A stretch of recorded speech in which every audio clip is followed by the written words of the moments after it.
Disclosure Day is the latest from legendary Steven Spielberg, and I think this movie is a great example of a high ceiling, high floor effort from the director. We all know him at his best. Jaws, Schindler's List, and the movie that made me fall in love with movies, Jurassic Park. That's the ceiling that few directors ever hit, let alone a dozen times like Spielberg. Some more recent efforts have been of a high floor variety, even if they don't feel like when you saw E.T. for the first time, there is a level of craftsmanship and ability that is so much higher than that of a mere mortal director. So, come with me as we break down what worked and what didn't work from this movie. Is this a high ceiling or a high floor effort, and what can we learn from Spielberg? Spoiler alert, a lot. I try to keep things spoiler free on this channel and try not to talk about anything that will ruin the movie for anyone, so I'll be scant on some of the details about the plot for that reason. But one thing that is clear is that this is a movie about aliens.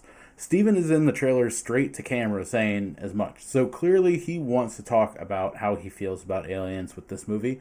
And knowing only that and the title Disclosure Day, I think most people will have a pretty good idea of what this movie is. Listen, that's not criticism. I know damn well what the Odyssey is going to be as well, and I'm definitely going to go see it. So for just a moment, I would like to give my thoughts on aliens. I do believe that aliens are, in some sense, real. I do believe there is intelligent life, and we are not alone, and we've been visited by their spacecrafts, but I don't believe everything I see or hear. And generally, I am not overly worried about it. This being said, when I was a child, I did carry a small terror over aliens for a while because my dad used to watch shows and movies about aliens, and I remember one in particular where they had a sketch of an alien like crawling in through a child's bedroom window. And I used to fall asleep staring at the window thinking some alien was going to like high step it through a second floor window and abduct me.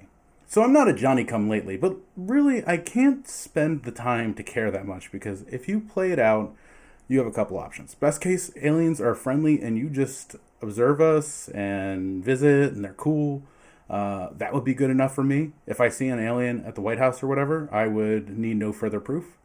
That doesn't mean that I am rededicating my life to this. I would just, be nice to know. If the aliens are not cool and want to invade Earth, I don't know. I just can't imagine that I'm on the top of the list for fighting aliens and that the battle for the future of Earth will not rest in my hands. So clearly I'm not even up to speed on the current terms.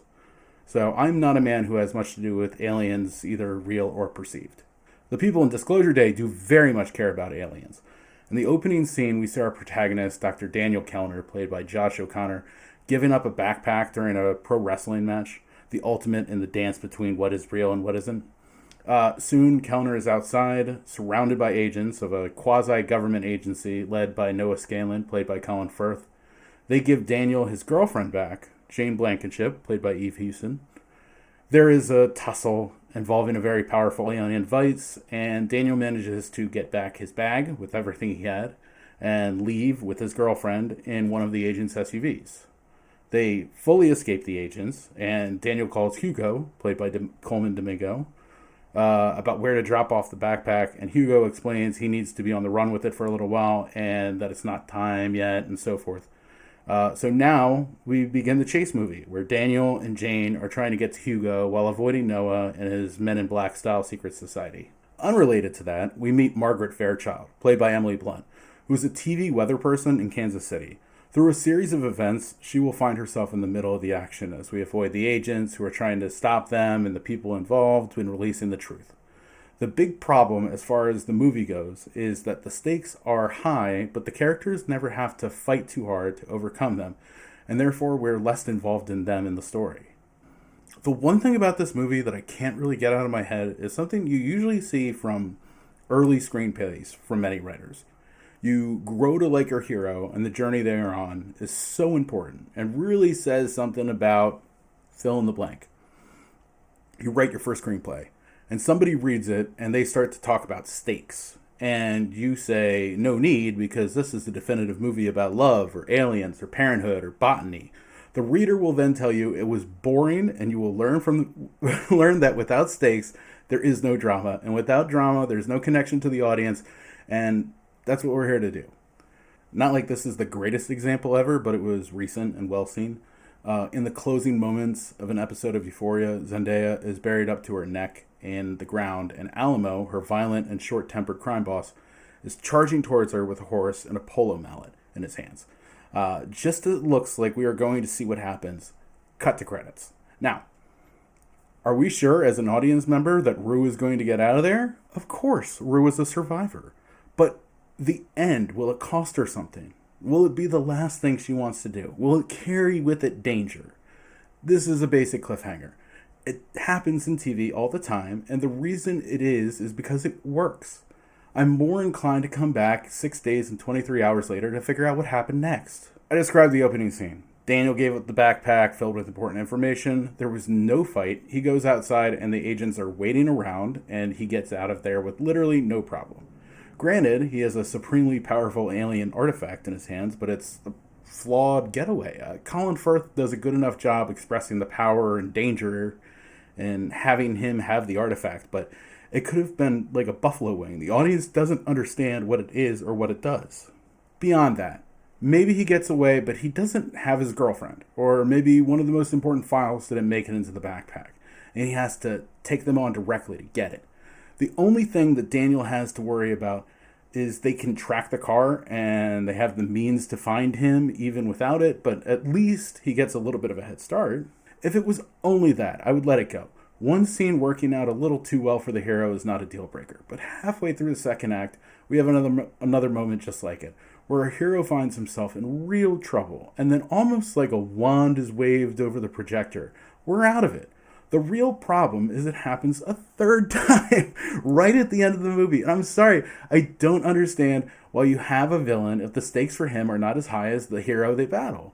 Like, if the Joker from The Dark Knight was only interested in petty mischief, why do we need to tell this story? The story was devised by Spielberg. He has admitted to writing this one on his iPad, more like a book, and venerable screenwriter David Koepp adapted that into the screenplay for this movie.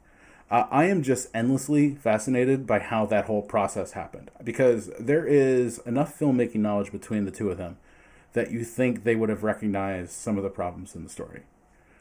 I feel bad because the last time I talked about David Koepp was the latest Jurassic World movie, which I had big problems with. And I don't want this to sound like I don't like him, because he is a reliable professional and he has done great work before, including with Spielberg, including the original Jurassic Park. He is a Spielberg guy, just like many of the department heads on this movie. And they deliver what Steven wants. And not for nothing, listening to Steven Spielberg has turned out better than worse for all of them over the past few decades. There's a lot to like in how this movie was told visually, and I like that I can still get new things from Steven and his stalwart cinematographer, Janusz Kaminski. In particular, there was a scene where Daniel is hiding behind a fence, and there is some great moves going through that whole sequence. I feel like deep down inside Spielberg, he is still in love with movies and making movies to such a degree that his passion feels like almost like a lot laid upon every frame. That being said, I have heard a lot of people talking about how this movie feels like it could have been from the early 2000s, and I don't agree with it. I think that Steven is still using some of the second and third tier tricks that some of the early 2000s directors made their calling card, and to some, it appears he is copying the people who copied him originally, and I think the critique does have a grain of truth to it, as the movie doesn't feel contemporary in the same way that other recent movies do. I thoroughly enjoyed the entire cast, but I do feel like they were overperforming in talent what was a lack of character development. I have no idea what the field will look like come Oscar time, but Emily Blunt looks like a contender for a nomination. It's the type of movie and performance the Academy usually recognizes, so it feels possible. There's a bit of an art to where you should put your stars, because some characters need to be a recognizable actor, and other times you need to cast the lesser known name. For two of our leads, O'Connor and Hewson, I think the character work was the difference in success. Eve Hewson has a backstory that lands more than the rest of the characters, and the religious nature of it allows for the audience to formulate the missing context based off of whatever works for them. But the main character backstories all feel more like a short bio as opposed to something deeper with more layers inside of it. O'Connor gets his moment to talk about being in jail, but most of the audience hasn't spent serious time in jail, so the backstory needs to fill in some of the blanks. Blunt keeps moving from job to job, and given she has a demo reel for being an anchor, you can derive that she is ambitious, but she doesn't get enough time to show that ambition in a way that connects. The truth about a Spielberg movie, and part of the reason it has a high floor, is because after a lifetime in film, he has created a string of constant collaborators and the best in nearly every different department. On top of that, while he makes movies with $100 million budgets, he's always very good at being responsible with the budget and getting the most out of the money he spends. I always talk on this channel about how difficult it is to make a movie. There are so many variables, and often one loose string can cause so much damage to the final film. Spielberg movies are always good because his success allows him the spoils of enough money to make the movie, the best crew for his workflow, access to nearly any movie star he wants, and the combined knowledge and talent of everyone listed in the credits. That's like when people see the Dodgers lineup and say there's no way this group doesn't win X amount of games. They're so good. It all comes down to the story, which is the hardest thing to get right because poor decisions on the page become the problems that you'd have to deal with when you get to set.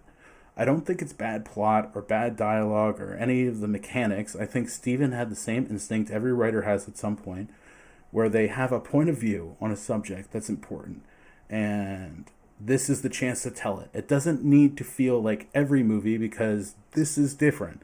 The difference is that this story doesn't fall flat on its face like it did 99% of the time when people have tried to do it before. It does work, and it is serviceable to get you from start to end, but it isn't amazing. So while it works, it doesn't feel like it will have the juice to engage the world in dialogue about intelligent life. Tonight, I would like to share with you the terrifying truth that is the Leaderboard. Disclosure Day was a good time. I had fun, and I'm glad I saw it in theaters. The sum of its parts is good enough to create a good quality film, but the most important variable is always the story and the things that the story touches, like character and plot. By no means was it bad, but it wasn't strong enough to lift the movie into the same level as other Spielberg projects. If I had to give Disclosure Day a score, I would give it a 7.3 out of 10. It's a great looking movie. It sounds great, edited well, a great score from John Williams, actor putting in the work. Spielberg directed at his consistent level, but in the end, I feel like our characters escaped the danger too easily, and since the outcome never felt in doubt, the journey just felt inevitable. Both Spielberg and Koepp, our writers, have written story and have had great success, but it just didn't work. And parallel to the chase aspect of the movie, I thought a lot about Minority Report, which is another favorite of mine, but all the best moments in Minority Report come from pushing Tom Cruise to the choice he didn't want to make, but the things that will keep him alive.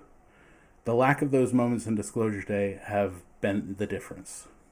Thank you so much for watching. Apologies for missing my usual posts last week, but I had family in town, and then I went out of town, so the schedule got tough. Something my work on set might keep me from doing for a short period of time every now and then. But I love your likes and comments, so please keep them up. Until next time, have a great week, everybody.